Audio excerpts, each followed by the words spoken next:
Ser podcast.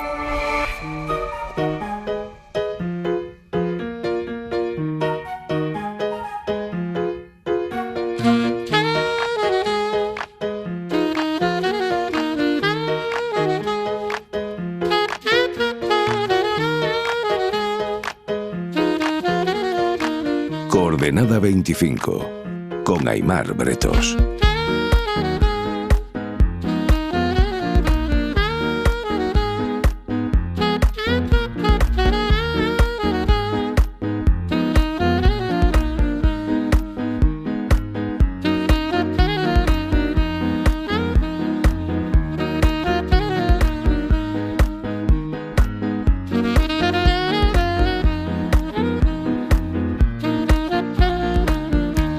Richie, buenas noches. Buenas noches, Aimar. ¿Cómo estás? Recién llegado de Davos. Bien, un poco cansado, pero bien. Bueno, tú en El País y Jordi Fàbrega en la SER nos habéis informado de todo lo que ocurría allí en el foro de Davos, donde se reúne la gente de pasta y de poder. Eso sigue siendo así, ¿no? O sea, es la definición. Sí, sigue siendo así, gente de pasta, gente de poder, pero también hay otro tipo de gente que a veces uno no lo tiene del todo claro. También ejemplo, es un lugar de debate intelectual.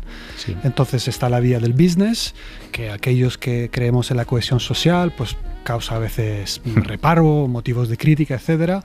Está la política, la vía de la política, los discursos, los líderes, etcétera. Pero también hay otro carril que es súper interesante. Hay un montón de gente interesante, hay profesores, hay líderes de instituciones y hay un auténtico debate que discurre por la vía oficial de los paneles, pero también en otros lugares, en cenas. Yo esta vez he tenido ocasión de estar en una cena con 7 premios Nobel. ¡Ostras! Esto o sea, no te pasa todas las semanas. No pasa toda la semana, no. Me decía Jordi esta tarde en la redacción, Jordi Fàbrega, el jefe de economía de la SER que estaba allí contigo, dices, hasta un punto frustrante porque pasan tantas cosas, hay tantas ideas interesantes dando vueltas por allí que es imposible abarcar todo lo que sucede en Davos. Es inmanejable. Para hacerse una idea, en cada dado momento ocurren 5 cosas a la vez, ¿no? 5 paneles que pueden ser súper interesantes cada uno de ellos, pero además tú puedes estar, a mí me ha pasado, estar ahí en una esquina hablando, tal vez con la redacción, y mientras estás, en cuestión de minutos, pasa por ahí el ex jefe del MI6, los servicios británicos, que lo conoces, quieres hablar, cuelgas, hablas un momento y luego a los 2 minutos pasa el jefe de la Agencia Atómica Nuclear Internacional y a los 5 minutos pasa Lagarde, que no la conoces, no puedes lanzarte allí, pero en fin, es así, ¿no? Es inabarcable lo que ocurre delante de los focos y las posibilidades de interacción que tienes detrás. Querrías hablar con tanta gente y no te da la vida. ¿Quién monta aquello? ¿Quién organiza Davos? Sí, es el World Economic... Sobre todo, ¿quién financia aquello? Sí, es el World Economic Forum, es esta organización. ¿Quién la financia? Bueno, yo diría que se financia sustancialmente con las cuotas de las empresas que quieren participar, ¿no? Que son parte de este World Economic Forum. A ellos les cobran un dinero considerable, yo no sé la cifra exacta, para ser miembros de este club, digamos, y para poder participar ahí. Con lo cual, algunos, los periodistas, obviamente vamos para cubrir, algunos podemos estar como participantes y los políticos van para soltar sus discursos, etcétera, pero quienes representan empresas tienen que pagar una cuota, ¿no? El grueso de la financiación viene allí, evidentemente. Porque se hace mucho networking allí, entiendo, ¿no? Muchísimo networking. Entonces, por supuesto, está la vía del business, que es aquella que tiene mala fama, y yo entiendo perfectamente, y hay elementos, ¿no?, de un capitalismo que ha sido abusivo y que produce rechazo. Y hay networking de business. Pero también hay otro tipo de networking. Está la política, obviamente, que interviene, y luego está mucha gente que no es ni business ni política, y que son periodistas, académicos, gente de ONGs, y están ahí también para hacer networking, para conocer, para aprender, para preguntar. ¿Cómo se negocian los espacios, las intervenciones allí? Porque entiendo que eso es... Bueno, claro, eso es una cosa extremadamente compleja en la que interviene un criterio de diplomacia para lo que concierne, digamos, la presencia de los políticos, y otro criterio que tiene que ver con razones intelectuales y otros con el business, ¿no? Entonces, bueno, es esta organización, el World Economic Forum, que organiza el calendario, distribuye los paneles en la actividad pública, y luego hay mucha actividad privada que se desarrolla tanto en el centro de congresos, que es el corazón del foro, así como en otras instalaciones del foro, pero también en el pueblo, ¿no? Yeah. Porque mucho ocurre en los hoteles, ¿no? Los business leaders, cuando se juntan para hacer negocios, lo hacen pues más bien en estos hoteles, ¿no? Yeah. Esta es la cuarta cumbre de Davos que te toca cubrir. Estamos obviamente ante una situación de cambio a nivel mundial. No sé si hay algún detalle, algún gesto que hayas visto que ponga en evidencia ese cambio de época. Sí. Pues mira, yo te citaría uno al que tuve por casualidad, digamos, la suerte de asistir. Gavin Newsom, gobernador de California, de repente estaba en esta antesala que permite el acceso al salón de plenarias. Y yo, nada, pasaba por ahí, vi un corrillo, me acerqué y el hombre estaba realmente encendido, ¿no? Y entonces es ese pasaje en el que de repente ahí, con un grupito de periodistas, se sale con esto de que es tiempo de grow some spine and have goddamn balls, ¿no? Dice, tiempo de sacar un poco de espina dorsal, de ser valientes y tener huevos, ¿no? Que es lo que ha dicho, básicamente. Y no arrodillarse ante Trump. No arrodillarse. Después sacó también unas rodilleras con marca Donald Trump, las enseñó y tal. Entonces creo que es un síntoma del cambio de los tiempos, que un líder estadounidense se esté paseando ahí por Davos para animar a una beligerante resistencia contra su propio presidente, con unos términos francamente inusuales. Su propio presidente, que estaba por allí. Que estaba por allí y dominando la escena, por un lado, en términos de atracción mediática, un circo impresionante. ¿Se diseñó para él?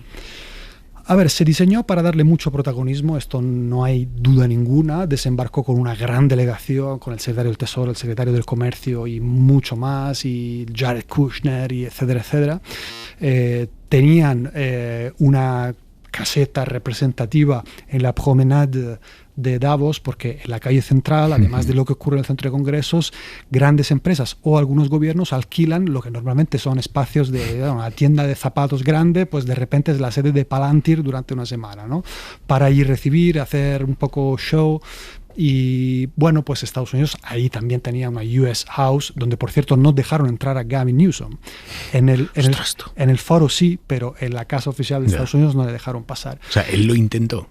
Él lo intentó, pero no le dejaron. Y entonces... es increíble. Claramente...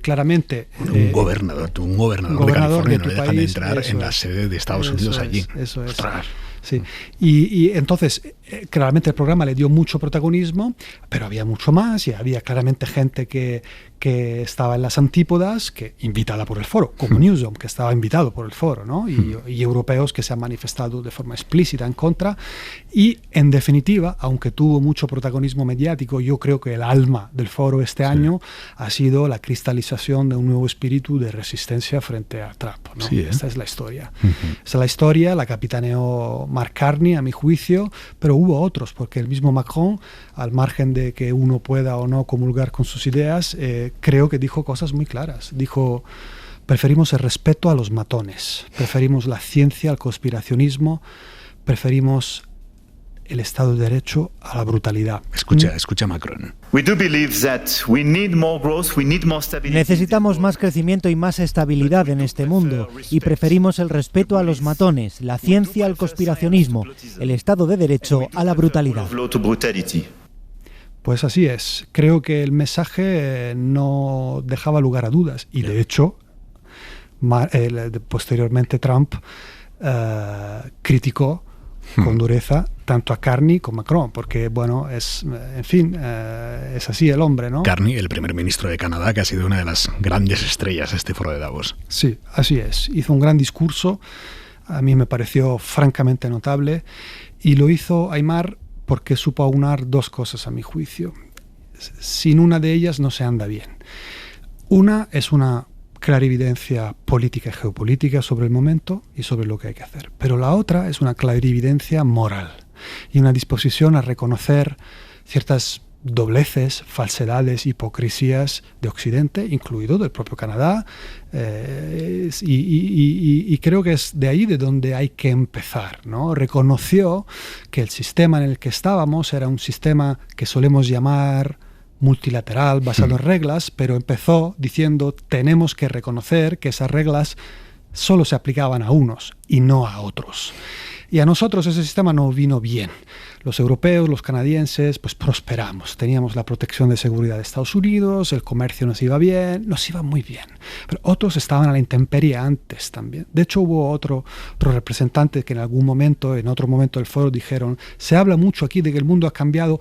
Oiga, el mundo antes era igual de brutal para muchos de nosotros. Lo que pasa es que ha cambiado para ustedes, los blancos europeos, y les parece que esto es una cosa global. No lo es tanto. Y Carney empezó por ahí, por un reconocimiento de los fracasos morales nuestros. Yo creo que es desde ahí donde tenemos que construir. Bueno. Y luego después el análisis fue claro de lo que hay que hacer.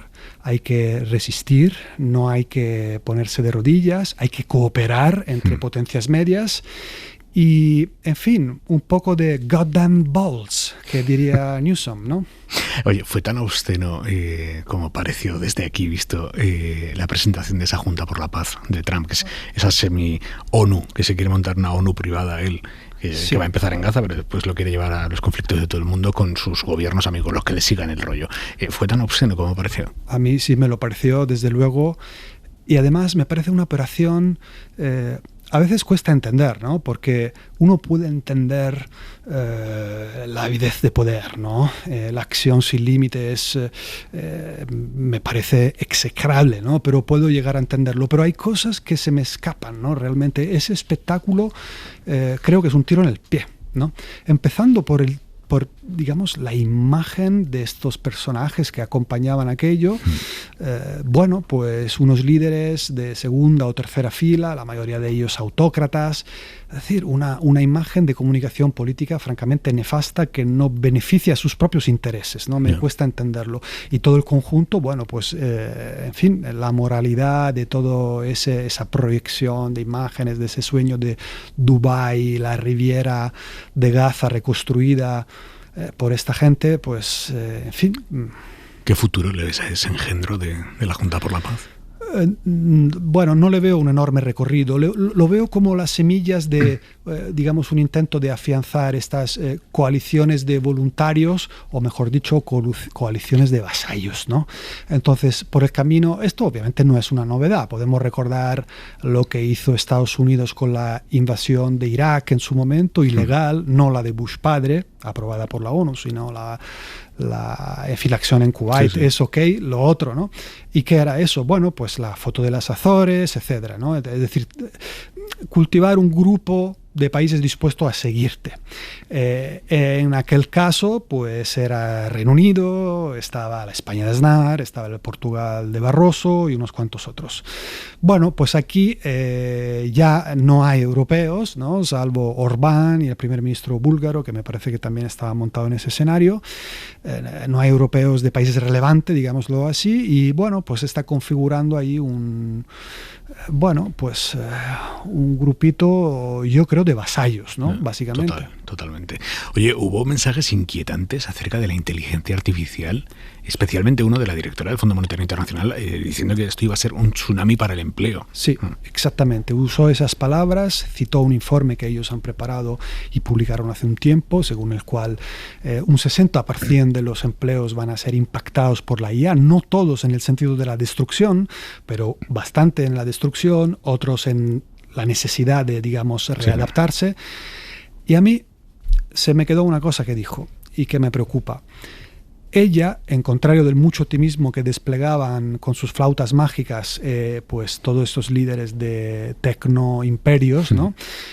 Dijo, hay bastante problemas con todo esto en el mercado laboral, y uno de ellos es que los empleos que tienden a desaparecer son los empleos más sencillos de entrada, porque un big manager sigue ahí, ¿no? Yeah. Alguien que tiene mucha experiencia y mucho savoir-faire, mucho know-how, seguirá, no será su puesto. Se van quemando los puestos más simples, que son los puestos de acceso. Son los puestos de quién, Aimar, de los jóvenes. Yeah. Los jóvenes. Entonces, ahí uno de los muchos problemas que plantea la IA. También promesas. No quiero venderme al pesimismo cósmico, ¿no? Tiene una promesa extraordinaria, hay que reconocerlo, pero olvidarse de los problemas, no, señor. Hasta que llegue ese mundo, hagamos tiempo leyendo tus recomendaciones. ¿Qué libro nos recomiendas hoy? Sí, quiero recomendar un libro especial esta noche, que es El poder de los sin poder, de Václav Havel. Es un ensayo y lo recomendó el primer ministro de Canadá, Mark Carney, en su discurso en Davos. Y lo recomendó haciendo referencia a esta imagen importante. Yo creo importante entonces cuando se escribió el libro y ahora también, que es la imagen de este verdulero en la antigua Checoslovaquia que para estar, digamos, conforme y tranquilo bajo la dictadura que había aquel entonces en ese país, colgaba un cartel en el escaparate de la tienda que decía «Proletarios del mundo unidos». Y Václav Havel empieza reflexionando sobre eso, diciendo, el hombre había dejado de creer en eso hacía tiempo, no creía en ese sistema y vivía en una mentira, pero seguía exponiendo el cartel para no incurrir en problemas, para, bueno, pues poder estar tranquilo.